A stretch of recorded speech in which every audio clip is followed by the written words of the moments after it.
Las Vegas Crime Lab. Murder investigation. Are you Patrick Milton? Yes, alright, yes. I'm Patrick Milton, but I don't know anything about a murder, you say? Yes, sir. We have a few questions. You mind? You better make yourself clear about how this supposedly involves me, because I'm on a deadline.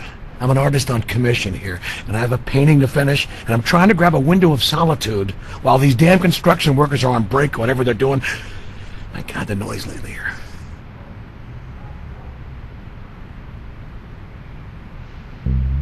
What? Which commissioner? You don't mean Rachel? You don't mean Rachel Maddox, do you? It's not possible. There's no one on the planet more alive than Rachel. How did it happen? Blunt force trauma, Mr. Milton. The murder weapon may have been a statue, possibly one of yours. The perched predator is missing from the gallery. My lord, no. The hours, the months that went into that? Was it stolen? Please tell me it wasn't destroyed. It's one of my most valuable works.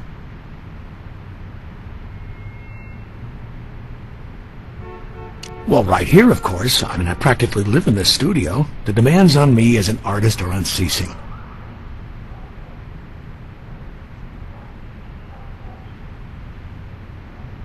Haven't you talked to my patron, the esteemed Nathan Ackerman? He called me and tore me a new one, and I decided the best thing to do was to stay home and get this painting and sculpture completed before Rachel's wedding day.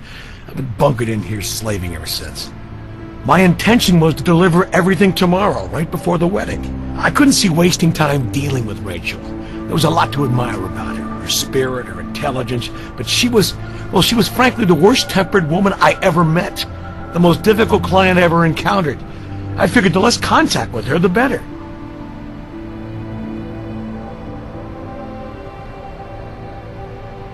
That's it, and it's going well. I'm almost done with it, but I guess there isn't any hurry now. Pity. Despite her ugly side, Rachel was a beautiful woman and a worthwhile subject.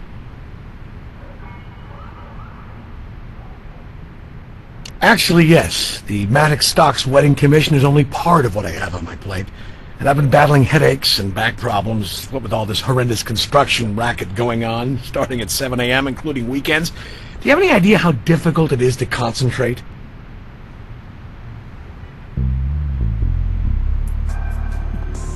Well, it began cordially enough. She was a big admirer of my work, owned a number of my bird and animal sculptures. She approached me to do these special paintings to be displayed at her wedding reception.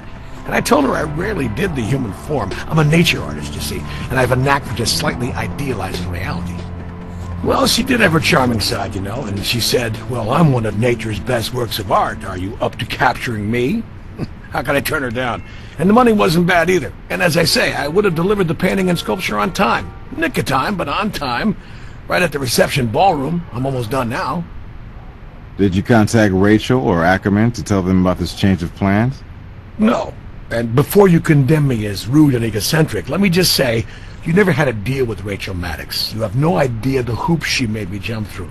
Sounds unkind now that she's dead, but really, I wanted to keep her waiting. Let her, no other way of saying this, suffer a little, like I have. Let her squirm and stew. But my lord, I would never wish anything like this upon her.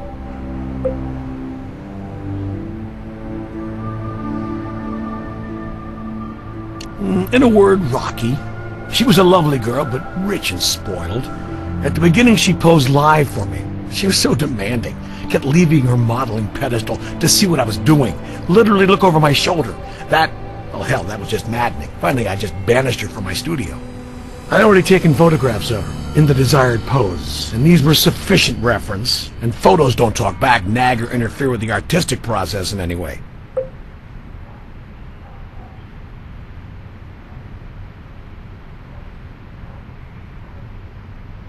Well, from my point of view, it was entirely unprofessional and even hostile. I deserve better from someone I worked with for so long. You have no concept how much money I've made for Nathan Ackerman. But at least I didn't get caught up in a screaming match. I let the answering machine get it. He wanted me to drop everything and get over to the gallery. It was pretty clear from how frazzled he sounded. He had his own generous serving of Rachel Maddox at her worst. So you're telling me you didn't drop by to set Ackerman and your client straight? Hell no. Nathan I can handle, but as overworked as I am, dealing directly with Rachel Maddox, I didn't need that grief.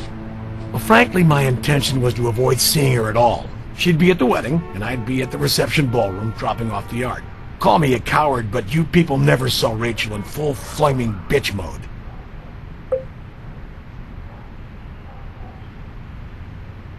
I guess you can take it.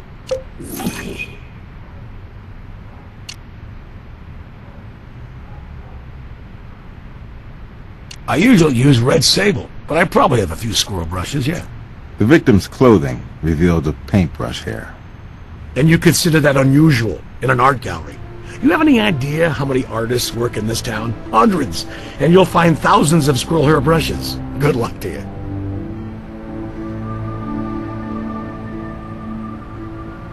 Look, I'll cooperate. I know you have a job to do. But understand that I have a job to do myself. Take what you want, and then please leave me to my work to myself. Art doesn't happen. It's a struggle, and I need my solitude. And it may seem callous, but I consider finishing my artwork a higher priority than finding whoever killed Rachel Maddox. Dig into her life, and you'll find as many people not sorry to see her dead as you will squirrel hair brushes.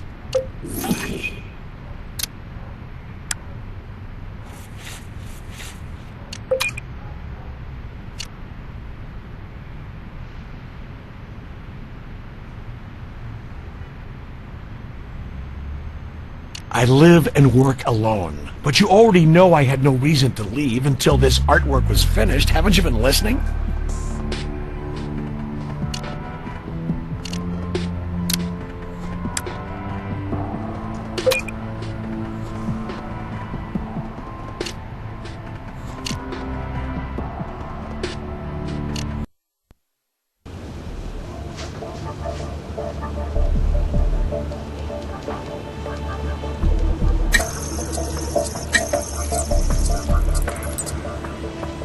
So we got common variety squirrel paintbrush fibers. The two samples are consistent with each other, but not enough for a positive identification.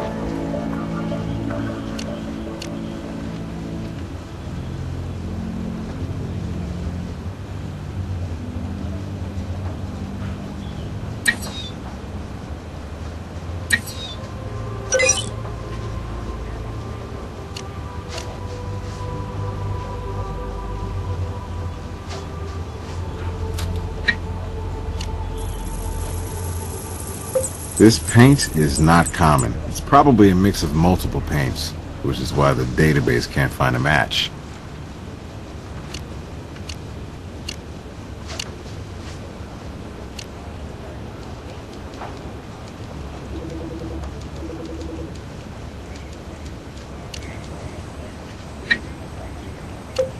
Message received, 3:30 p.m. Patrick, are you there? I know you're there. Speak up.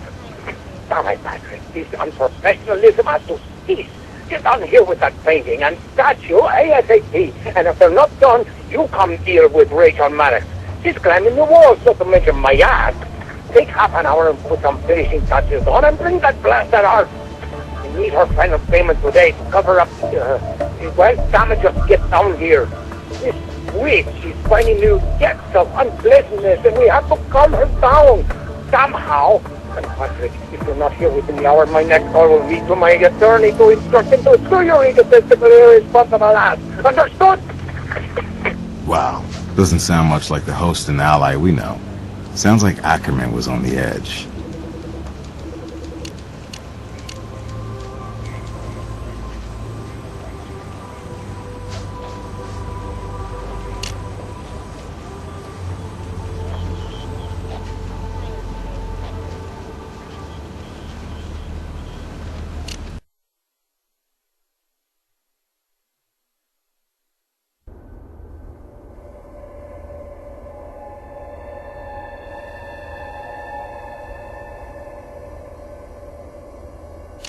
Goodness, I don't know. Perhaps I stepped in it when I found her. I'm sure that must be it. I just don't remember that clearly. It's all a jumble.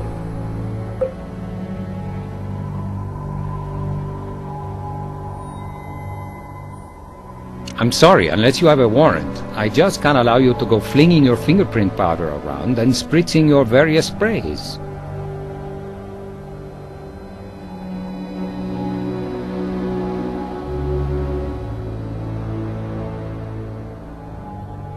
No, I'm sorry. Not unless you have a warrant.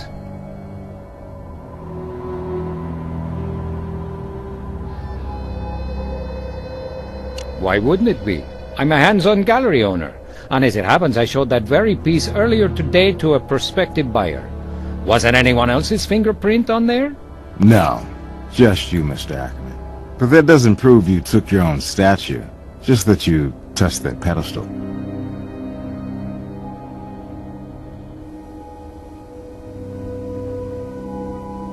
I wouldn't call it a threat. Patrick was well aware we had a client who was high-strung, and that if that artwork was late, there would be hell to pay.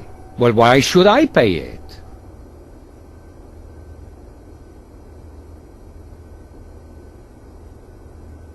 You know that any business suffers occasional cash flow problems, but really, mentioning I might sue him was my way of lighting a fire under Patrick.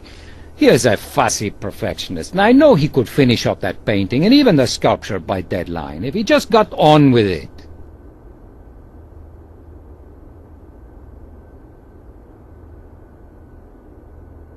Yes. Why? Is that a problem? Why did you leave this out of the report? Oh, well, frankly, I forgot all about that. There were no keys on her body. Well, I took them, actually. They were my property, after all, and I didn't see how they could be important. Nothing sinister about it, just an oversight, my failing to mention it.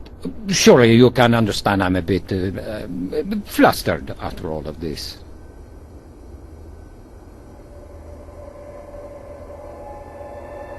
Yes, I'm sorry, of course.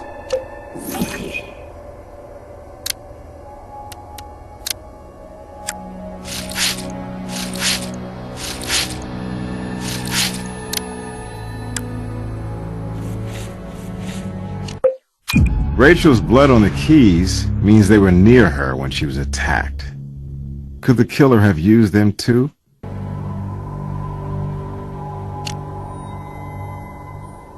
I can't think of anything pertinent that I haven't already shared.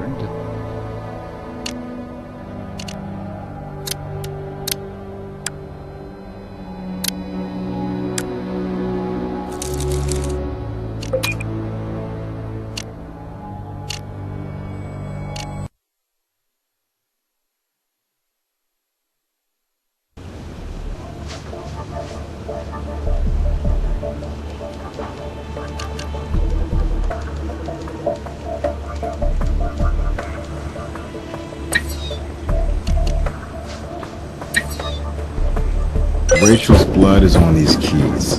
Ackerman must have taken them from the crime scene. But was it during or after the crime?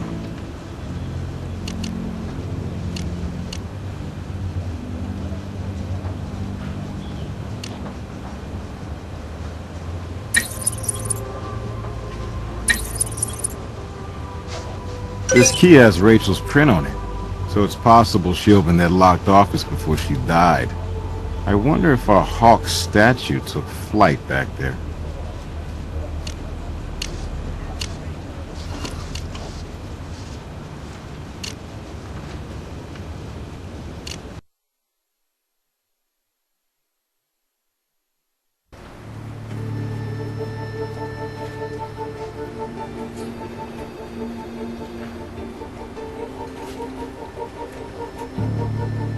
That phone number was to a ticket theater broker. A clerk there remembers Rachel arguing with her about ticket prices.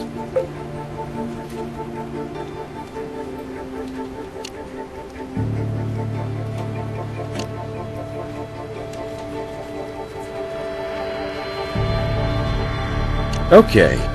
Looks like our Vic may have had access to the back office, and it's possible we may find our murder weapon back there. That's enough to get a search warrant.